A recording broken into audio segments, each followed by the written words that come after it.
How's it going? My name is Russell Moore. I'm the marketing manager here on the USS Hornet. I'm the author of this book, USS Hornet CV-12, Service in War and Peace. This book is something that I've always wanted to do. This is the first book I've ever written. Ever since I was a teenager, I would say, I've always had this idea that I would love to write a book that I would like to read.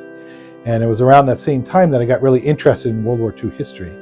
And so for me, being able to write this book with a large component of about World War II was sort of like a dream come true. I think one of the things that was very fun to write and that I think will draw you in as a reader is that I was able to interview some of the actual crewmen from the USS Hornet. I got to talk to one man who was a crewman in World War II, a couple of crew members from the 50s, and then several from the 60s.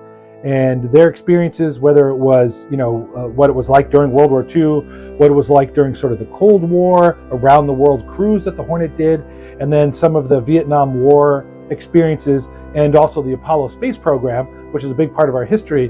Hearing the actual guys that were on the ship to tell me their personal stories was a real highlight for me, and I hope it'll be a highlight for you reading the book as well. So this book covers the history of the Hornet from the design and construction of it, so before it was even built, all the way up into present day. So what I cover is the thought process behind the Essex-class carriers, the actual construction of this one, the Hornet, and then the launching of it in World War II, its battle history during World War II, and then what happened between then and when it retired in 1970. So the Hornet served during the Cold War, it served during the Vietnam War, it was upgraded multiple times and modified to meet new missions and new challenges and to incorporate sort of new technologies. For me, the research process was long and extensive. There's a lot of books that have been written about Essex-class carriers, a lot of books written about the Hornet, a lot of books written about World War II, and some of the other periods of history that I covered. So I kind of read everything and tried to pull it together and add some of my own thoughts and ideas to it. Probably the biggest source was the war diaries of the Hornet during World War II. There's a lot of really detailed information in there that you don't always find in every book that you read that's written by essentially the captains or probably their staff on a daily basis while the ship is at war. So I would say World War II is probably the most extensively written part of this book.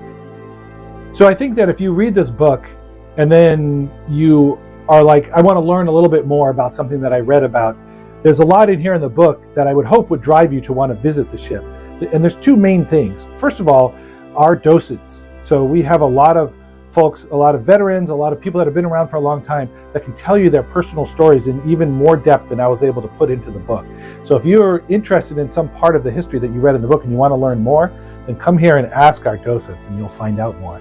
The second part is that a lot of the things that I talk about, especially in the latter part of the book, I talk about the exhibits, the rooms that have been opened, the artifacts that we have. You can come and see them. And so pictures are great, but they don't do them full justice to actually standing in the hangar bay and looking at our aircraft and our helicopters and getting down into the ready room or even the engine room and up onto the bridge.